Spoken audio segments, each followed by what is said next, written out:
Welcome to our channel. Doctors Karen and Matilda here.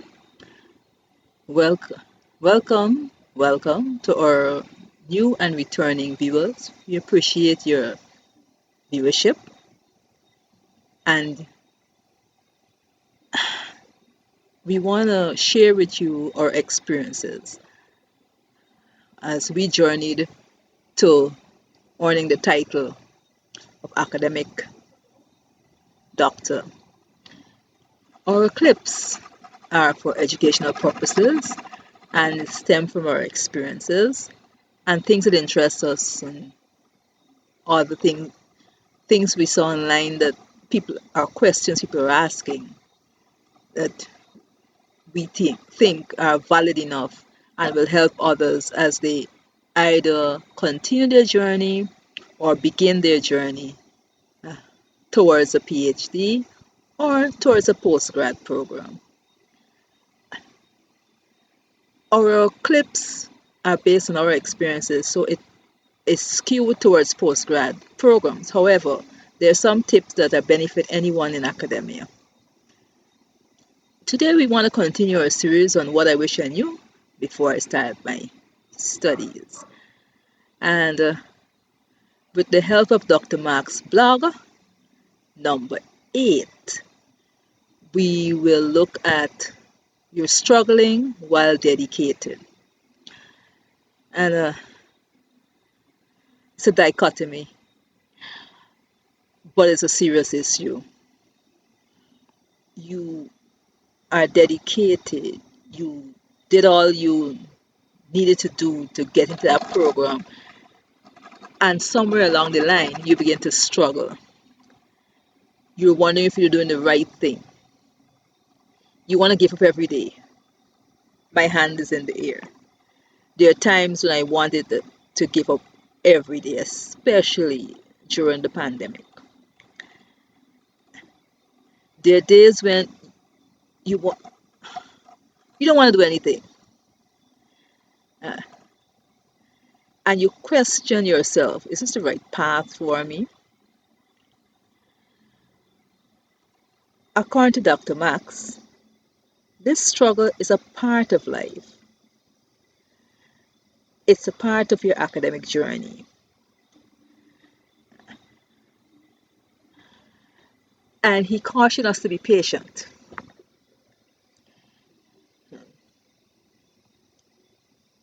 The paradox of passion, dedication, and doubt. It's a conflict. Sometimes it's a good one, sometimes not. So here's the question.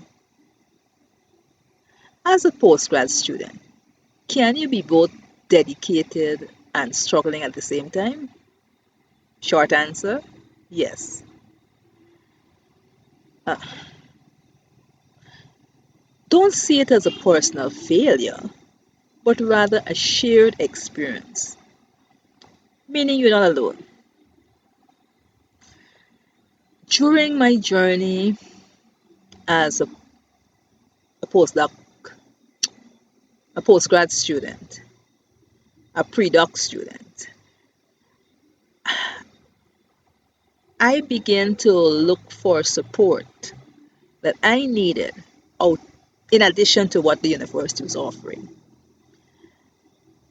And I found Dr. Mack's website. And also from that, I began to look for groups on Facebook, academic groups, with people who were going through their studies, not people who had completed it or who were teaching. I focus on peers. So although we were in different majors, different countries, the internet brought us all together. It was one of the most amazing experiences. That shared experience I talked about earlier, we vented without any filter because of course there's no one there to judge us. We weren't judging each other, we were just listening to each other's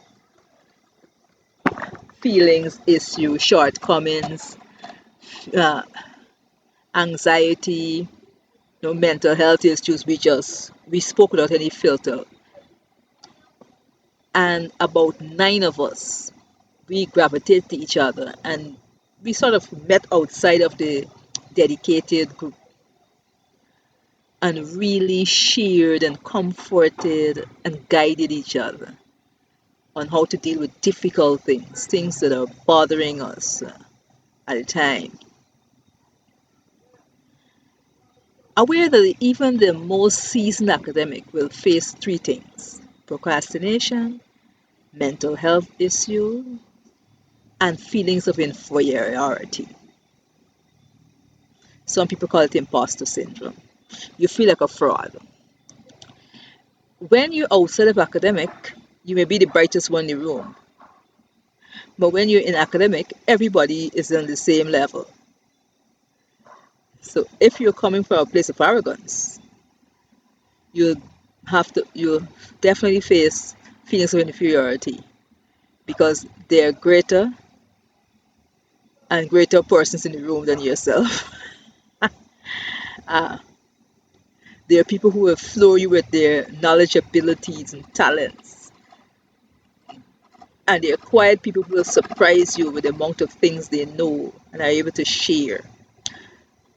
But if you recognize your own fallacies, shortcomings, and face your own weaknesses, and then embrace your peers, life can get a lot more manageable and simpler and enjoyable.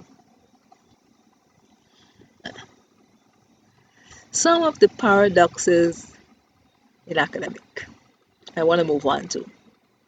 Psychologists indicate that academics are 6 times more likely to encounter feelings of mental health than the regular population. In my experience, yes. In Dr. Matilda's experiences, yes. We both had a lot of trials, a lot of trauma, and a lot of frustration. We had shared ones in the sense that we were both international students, not in our home country, in countries where the language was not our first language.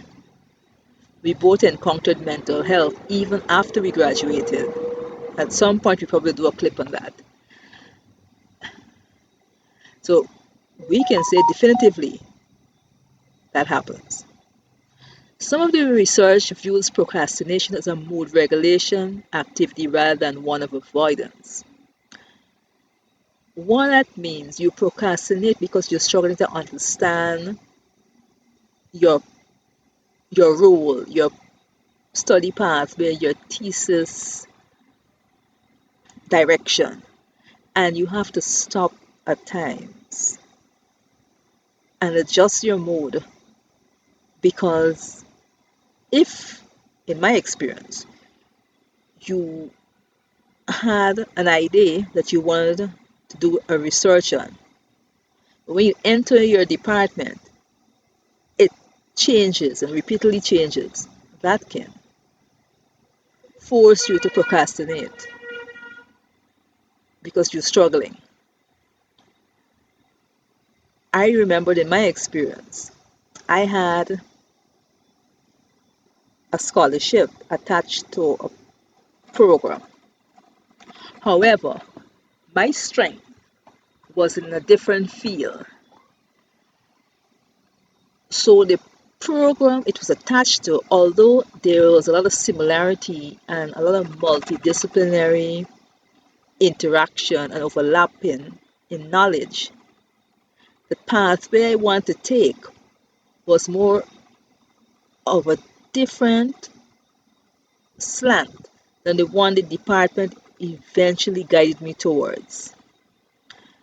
And so, to understand that, I had to stop and figure out where to go next and how to merge my experiences, my life experiences, my professional experiences, and the changing landscape of my thesis direction. Another thing you need to note, academic rigor can lead to self-doubt and inferiority complex. Some psychologists call it impostor syndrome or fraudulent feeling. That's where you see people are going faster than you are, look as though they're achieving things, and you feel as if you're stuck. You have to recognize that many people, most people for that matter, would never tell you all of the difficulty they encounter. They only show the successes. But you remember the iceberg? The largest piece of the iceberg is never the top, it's at the bottom of the sea. So, with that in mind, every success you see, there are mounting of failures below it. And once you realize that, you won't struggle with inferiority complex.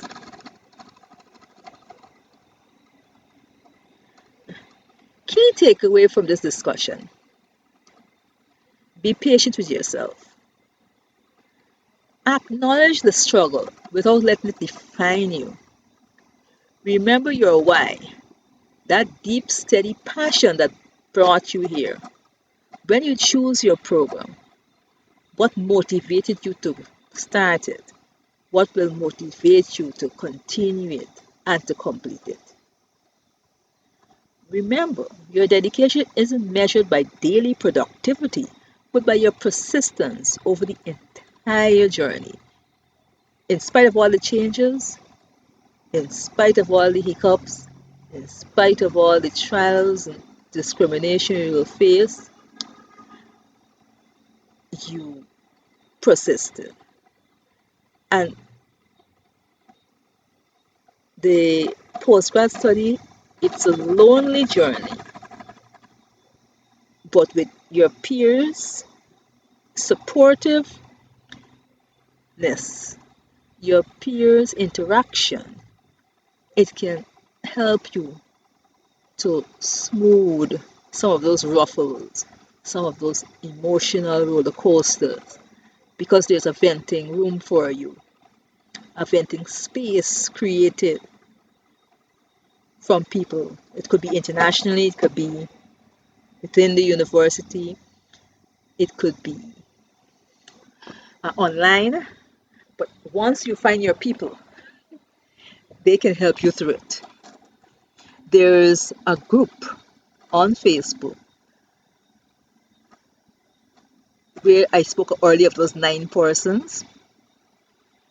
I don't think I would have made it through the first 2 years of the journey towards my PhD without that group.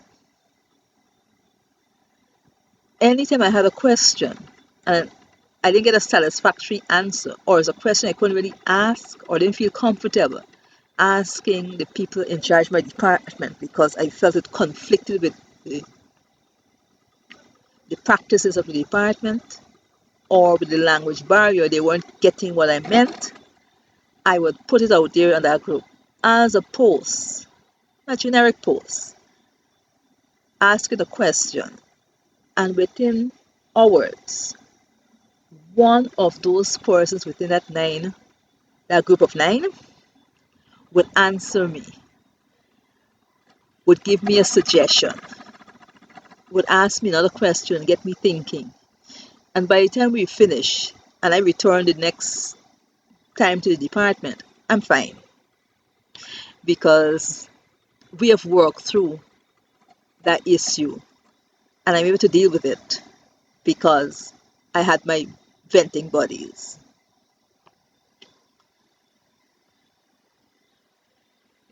Need help? Email us. Or in the comment section, you can place your questions and we're happy to answer them. The link to our growing playlist is in the description. Remember to like, comment, share, and subscribe. Thanks for watching. And from the desk of Drs. Karen and Matilda, remember to make it a great week. See you in the next clip. Bye.